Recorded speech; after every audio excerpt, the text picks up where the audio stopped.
Hello, how are you? I hope all of you are doing fine. I am Sudikin from enluz. I come from India. I have a master's in physics, bachelor's in education, MTech in geoinformatics from Indian Space Research Organization. Here, I use quantum computing for feature extraction on Earth observation data. I've been a teacher for over a decade. I teach physics, mostly high school and undergraduate physics. I love to stay among students. I'll be your guide and friend for today. I'll be helping you out in understanding a very complex topic, which is translating the world around us to data and strategies to algorithms. It's a technical exploration. I thank enluz for giving me this opportunity to help you guys out. Without wasting much time, we'll directly delve into the topic. So our topic is divided into 4 parts. We'll go in each part with a detail, but keeping in mind that as most of you may not be from this background, you may be having problem in understanding them directly. So I'll be using some analogies so that you can understand it in a proper way, yet I'll be delving into some deeper topics also. Okay, so first is how data is as a representation of the world. So how we see data in our surrounding. So in this thing, we'll learn data acquisition, data pre-processing and data representation. So let us understand data acquisition. So how about we make some food? All of you love to make food? Chalo, let's make some food. How about a simple potato dish? But first thing for a potato dish is what? We need a potato, right? So we need a potato. So from where do we get potato? Farms. Similarly, to do anything with data, first thing is we need data. So where do we get data?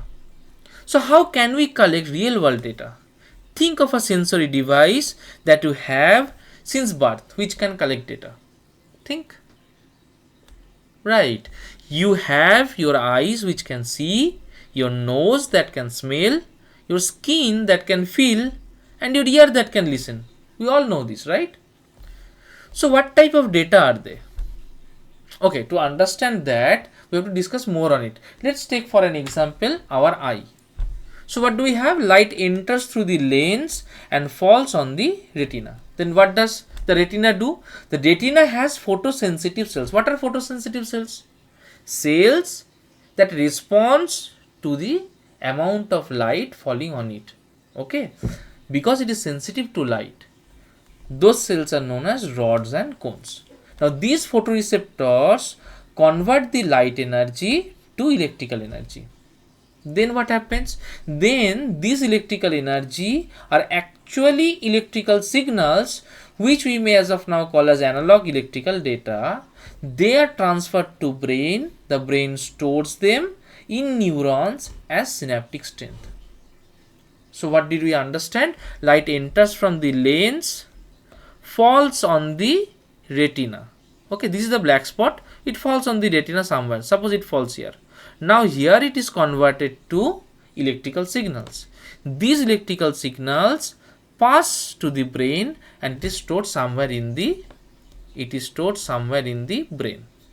Okay. Now let us understand what happens in a satellite, because I am mostly working on satellite data. So let me explain you what happens in a satellite. So light falls from the sun on an object. It gets reflected. Now the satellite catches this light. Then what happens? So light falls on a satellite sensor. What is a sensor? Anything that receives the data is a sensor. Anything that can understand the data is a sensor. Okay, suppose our light is falling on it. Something is able to understand what is falling on it. That something is the sensor.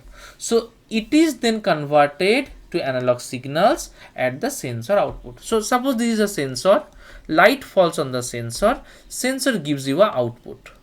Okay. Now the output falls on an analog to digital converter. It converts the analog signals to 1 and 0. All of you know. Then it goes through a analog to digital converter. Then we get only 0 and 1 and nothing else. So we get an analog signal that falls on a sensor, passes through a circuit, gets only 0 and 1 in the output. Then it is transferred to a memory device where the presence or absence of electrons ensures the stored value as a binary memory. So then what happens? There are various ways of storing our data. So one can be by the absence or presence of an electron, meaning a 0 or 1, then can be stored. All of you know this thing na, that flash drive, hard drive, memory drive, like these are the various storing devices. Okay, so data can be stored there. Okay, now what are the various types of data? There can be geospatial data, financial data, temporal data, multimedia data, biometric data. What is geospatial? It has geography, that is geographical and spatial data. What is financial data? That relates to money. What is temporal data? Relates to time. Temporal data relates to time. What is multimedia data? Your audio video data, the videos that you see, the music that you hear, they are multimedia data. What is biometric data? Data relating to human bodies or any body parts, that is biometric data. Now you have got the data.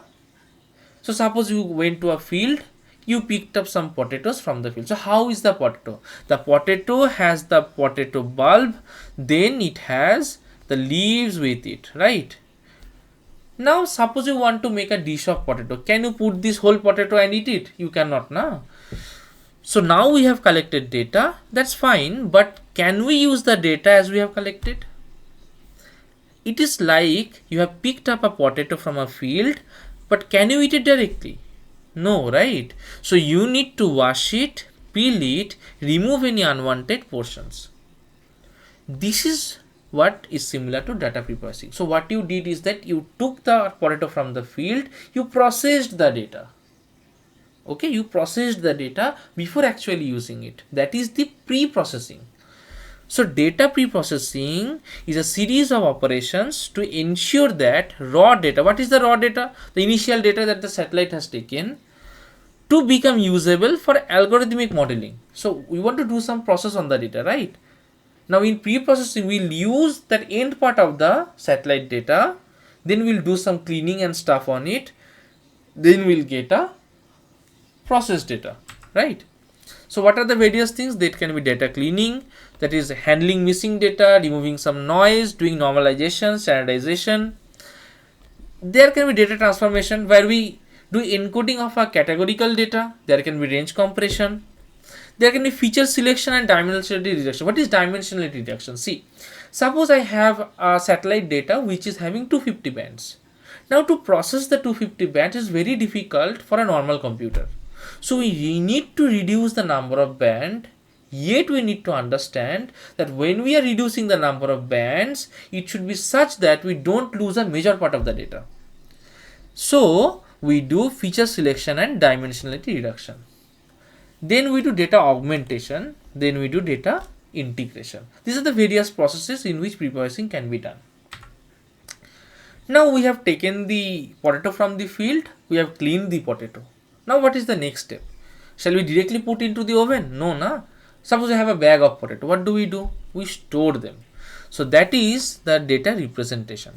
So now we have cleaned the potato. How do we keep it for future use?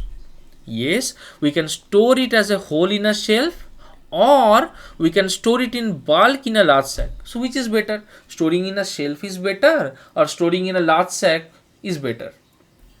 So what happens is that we can separate different sizes and sort them accordingly. Suppose I have various kinds of data, I can sort the data and I can keep it accordingly. Or shall I put everything in a sack and I keep it? If I keep it in a sack, putting everything together, will it be easier for me to find out a specific kind of potato if I need it? Suppose I am making a dish, I need small potatoes. I am making another dish, I need big potatoes. If I keep it in a sack, it will be very difficult for me, right? So we would like to keep it in arranged orders. Similarly, we need data to be structured, formatted and organized so that in future it becomes easier to process using algorithms and models. So we also need to keep the data in such a way, arranged in such a way, so that when we need the data in future, we can take the data directly without much hassle. Okay. So we understood what we do when we find the data, process the data, pre-process the data, and we keep a representation of the data. Now, there are some methods of representation. They can be tabular data, sparse representation, graph representation, time series representation, image representation, and vector representation. Okay.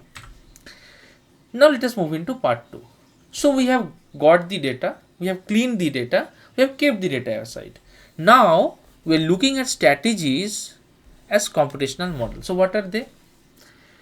First is algorithmic design, machine learning, then hybrid model. So let us go into algorithmic design. So what is an algorithm? So now we have our potato. We need to process them so that we can get a desired food or a craft. Let's talk about food. Now how can I transform the potatoes in a product? Shall we go with any unknown technique, or shall we experiment with the unknown? So shall we go with a known technique, or shall we experiment with the unknown? I need to make mashed potato. So what do we do? First we hear from our elders or from a recipe, how have that been made earlier, so that we can get an idea, or we need to follow the steps. So to do this, we need to determine the various methods. Similarly, for data, these methods can be deterministic or stochastic. Okay, so now we'll understand what is stochastic data, what is deterministic data. First, understand deterministic data. Deterministic data follows a strict recipe. Suppose you want to make mashed potato, someone has written a recipe, you do everything what is stated in the recipe, you follow every steps. Okay. What is a stochastic method? It's like adding a bit more of clarified butter to see if the recipe tastes better. Like you want to make mashed potato, you are not following a recipe, you are trying with the recipes. You are putting sometimes more amount of butter, sometimes more amount of chili, sometimes no chili. So what you are doing is you are not following a recipe. You are randomly doing things, yet you are doing things in a way that will be meaningful. Okay. So as an use case for deterministic method, using predefined algorithms like sorting and modeling. So for data, we can have predefined algorithms which are already said, trusted, proven, and then we can put our data and find out something. So they can be like binary sort, quick sort. Okay. Now for stochastic method, we can incorporate randomness in the decision making process. Like we can do optimization problems like genetic algorithms, simulated annealing, or stochastic algorithms like Markov chain and Monte Carlo simulations. Okay. Now our second portion is machine learning. Now I think most of you have heard this thing about machine learning, right? It's a very buzzword right now. So suppose you have Parthiv as a customer who wants mashed potato with a lot of chili, and you have Niloy as a customer who wants mashed potato with very less amount of chili. Now it is not mentioned anywhere in the recipe what to do for such customers. You have a recipe, but you don't know what to do when a customer suddenly asks and tells you a new thing. I want more chili, or someone will say, no, I want very less chili. What will the chef do then? So what the chef does is he learns from the feedback. So first he will give Niloy 1 spoon of chili in his mashed potato. So Niloy eats the mashed potato and says it is too hot. So what will the chef do? Will he increase the amount of chili because Niloy does not like chili? So what the chef will do is he will decrease the amount of chili. So what should the chef do? The chef will decrease the amount of chili. Yes. So he will decrease, say, to half spoon. This is how the chef is learning each time from the feedback of the customer and providing forward food with new adjustments. See, he's very happy, right? So now I hope you think of what to do with Parthiv. Now Parthiv likes more chili. What to do? Yeah, he'll again put the half amount of chili. Parthiv will say, no, this is not at all hot. I need more chili. So what he'll do? He'll put more amount of chili and more amount of chili, and every time he'll take the feedback of Parthiv unless he is satisfied. So similarly, for data based on machine learning, we can learn pattern and relationships from large data sets. Okay, there are patterns in data. Machine learning learns those patterns in data by giving forward and backward inputs and output. Okay, so there can be popular machine learning techniques like supervised learning, example SVM, unsupervised learning like discovering pattern from unlabeled data, reinforcement learning, that is learning through interactions with environment and optimizing strategies. Now let us look at this picture by our side. See, can you tell me what will this dark blue portion represent, or this yellow portion represent? See, all the dark blue portion are classified as water. It is done by machine learning technique. All the yellow portions are cropland. So machine learning is very capable in figuring out information from the data. Now let us talk about hybrid model. So what is hybrid model?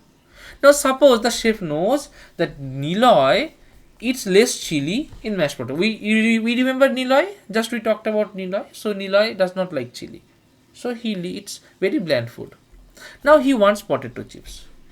The chef does not have a potato chips recipe with a less chili. So what will the chef do? Chef will have a recipe of potato chips. Chef will have an understanding of Niloy. So he'll combine both of the knowledges and will produce a hybrid approach. So what does it mean for data? It means that many systems leverage a combination of deterministic algorithms and machine learning models. For example, in a recommendation system, content-based filtering algorithm may be used in combination with collaborative filtering model to recommend products based on user preferences and behavior patterns. Okay. Now, so what did we do? Let us do a brief review.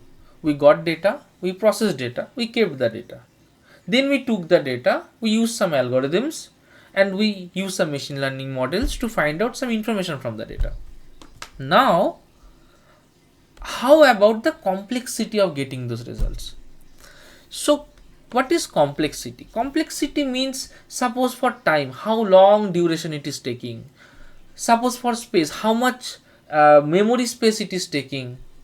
Parallelism, how fast it is happening, or how many parallel things can you do together with the data.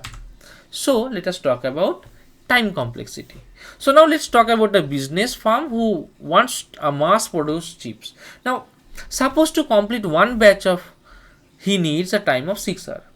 So he can produce a maximum of 4 batches in a day, because 6 hours 24 by 6, that will be 4, right? So he can produce a maximum of 4 batches of chips. So how about he has developed a process in which he can complete one batch in 2 hours. That means 24 divided by 2, that will give 12, right? So if he can somehow reduce a process in lesser amount of time, he can do more work within his time limitation, right? That is how beautiful is time complexity. So in case of data, what does time complexity mean? It means that the computational cost of an algorithm is typically expressed in terms of time complexity, often denoted by big O notation. The time complexity quantifies how the running time of an algorithm grows with size of the input. See, you see this red thing, and it is steeper, right? That means how steep your curve is, it is more complex, and how flattened your curve is, it is least complex. So there are various types of complexity algorithms which can reduce the complexity time based on an operation. Now what is space complexity? Now a new batch of potato chips has come out. So shall I store it in sacks on the floor? I have made a finished product. I have made a bag of potato chips. So how do I store it? Just imagine how much floor area will it take to store it in sacks. So I am storing in sacks. I don't have racks, I don't have anything. I am just storing it in sacks randomly. Is it a good idea? Don't you think it is more economical to have less space for storage? Right? So I have lots of sacks. I have not organized that. I don't have any racks. All sacks are lying on the floor. I have thousands and thousands of sacks. Is it a very good idea to keep the sacks in that way? No, that is space complexity. So what does it do? Space complexity refers to the amount of memory required by an algorithm relative to its input size. Optimizing space complexity is crucial in environments with limited computational resources such as embedded systems or mobile devices. In mobile device, how much data can you get? 256 GB maximum. Usually you get around 128 GB. So if the space is not optimized, what will happen is that it will use up a lot of space, and that won't be in a good spot for you, because you will keep on buying new memory cards or new phones or deleting data. That's not a good thing. So we need space optimizations. Now what is parallelism? So understand in this way, that suppose a batch of potato needs 50 minutes to bake. One batch requires 50 minutes. Now however larger machine or better machine you take, you cannot reduce the frying time.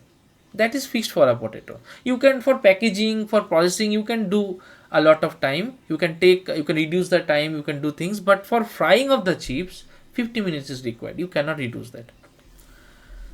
Now it will ensure that the chips won't be fried properly if you reduce the frying time. So what shall the businessman do? So he can modify his instrument, but he cannot reduce the time.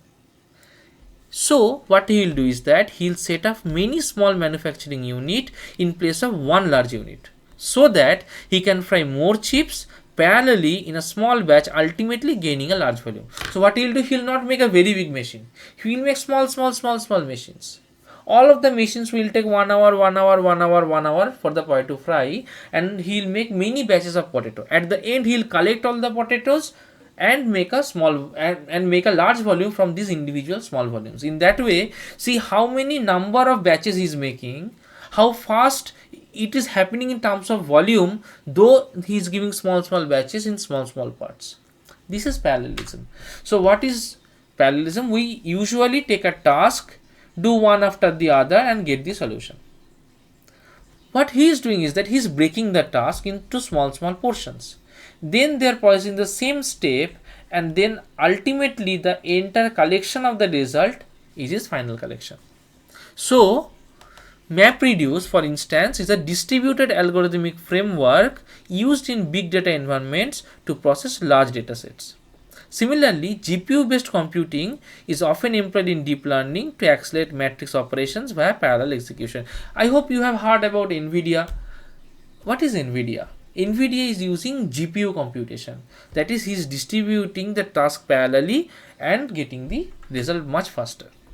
So now so let us recapture what we have done. We have taken the potatoes, we have cleaned the potatoes, we have organized the potatoes. Now we made a recipe with the potatoes, we made a batch out of those recipes, and we have stored the batch. We have also seen how to reduce the time, how to reduce the space, and optimization things. And we have also learned how to make the process faster. This is what we have done till now. Now we have our batch of potatoes ready. Then what to do? Will you keep the potatoes with yourself, or will you try to sell the chips? Will you try to sell the finished products? This is what is translating outputs back to the real world. So we take things from the world, we do something, we give it back to the world. So first is visualization. Suppose in your industry you make two varieties of chips. One is classic salted, one is onion flavored. Now you have packed them. Suppose you pack them in this way, which has no labels, nothing, just a transparent bag. Do you think it will be easy for your customer to understand which variety of chips it is? Will it be easy? Will he be able to understand? No, no. So your sales, will it go up? No, no. So you need to represent your results in such a way that it becomes easier to understand for your target buyers. So suppose you have a onion flavored chips and you have a classic flavored chips, and you have different packaging, so the customer will easily understand and pick up his desired results, right? So in similar way, output of a data is usually numbers. So how will the spectator understand gigabytes of numbers? Like so many numbers, you cannot understand directly from numbers. So data visualization techniques such as heat map, scatter plot, 3D graph help in summarizing and interpreting complex data structures and model outputs. So see, this is the map of USA. It shows that where the price of electricity is high is marked in a deep dark color. So see, this region is having higher electricity price, this region is having lower electricity price. Okay, now actuation. What is actuation? So you have a nicely packed product. So what do you do now? You sell them, right? So you distribute and sell your product. You want to deliver the product to the actual customers. That is, you want to see the implementation of your product. So you give them to a grocery store, restaurant, online store, so that your product can be utilized to the ultimate goal of making. So you are making a chips, you want to sell the chips. So you give them to the grocery stores, to those places. Similarly, you made a result, you made a pre-processing, you made a data. Now you need to see the result of the data. Suppose you are working on robots. So what you will do, you will feed the data into the robot so that the robot does some work and you can get the result from viewing what the robot is doing. So this involves implementing changes, triggering events, or initiating processes based on the analysis of data. In systems involving physical components such as robotics or industrial automation, the final step may involve actuating physical devices based on algorithmic outputs. In such cases, control algorithms translate high-level strategies goals into real-time actions for motors, sensors, and other hardware components. So we understood what is actuation. So the robots will behave, we'll understand from the movement of robots that what we desire to do, have we been able to do that in the way we wanted it to do. Next is decision support system. Now this is very important. Decision support system is very important. So what is it?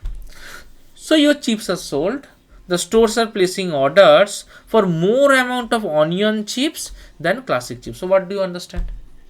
So you understand that your demand for classic chips is less than the onion chips. So tell me, in your production line, which chips shall you produce more? Onion chips. Obviously, because people are liking it more. Or after some times you find that, let us go to the chef example. You find that Niloy, who used to eat very less amount of chili, now is asking for more chili. So what do? Shall you still give him less amount of chili in mashed potato? No, no. You will increase the amount of chili. So you need to take decisions.